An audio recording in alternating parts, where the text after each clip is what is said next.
अस्सलाम वालेकुम रहमतुल्लाहि ताला व बरकातुहू। दोस्तों, उम्मीद है आप सब बखैर आफियत होंगे। मौला ताला हम सबको सेहत आफियत और नेक वाली ज़िंदगी अता फरमाए।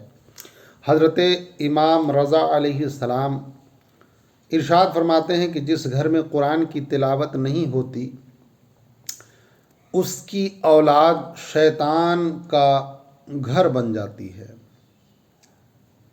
मेरे दोस्तों, जिस घर में भी कुरान की तिलावत नहीं होती शैतान का बसेरा होता है और शैतान के वसवसों से हमारे बच्चे बिगड़ते रहते हैं, यहाँ तक कि शैतान का डेरा लग जाता है, मतलब वो जाना ही नहीं चाहता। आज हमारे घर में जितने बच्चे हैं सब ज़िद्दी टाइप के होने लगे हैं और ख़ुसूसियत के साथ ये मोबाइल का जो बला आया है, इस बला से बचाने के लिए शायद ही कोई घर बचा होगा जो अपने बच्चों को इस बला से बचा पाया हो। हर वक्त बच्चे मोबाइल पर लगे हुए होते हैं और जब उनसे मोबाइल छीन लीजिए तो मेरे दोस्तों ज़िद इस तरह का करते हैं गोया के मजबूर होकर वालिदैन उन्हें फिर मोबाइल दे देते हैं। मेरे दोस्तों, ये बीमारी छोटी है, बड़ी बीमारी तो ये है कि हम कुरान की तिलावत अपने घर में नहीं करते।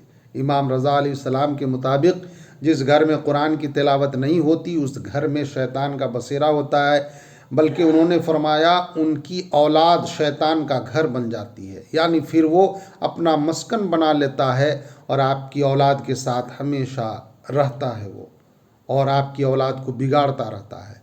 लिहाजा खुदारा कुरान की तिलावत कीजिए, कम अज़ कम अपने घर में आयतल कुर्सी ज़रूर पढ़ा कीजिए। मौला ताला हम सबको कहने सुनने से ज़्यादा अमल की तौफीक अता फरमाए। अस्सलामु अलैकुम रहमतुल्लाह।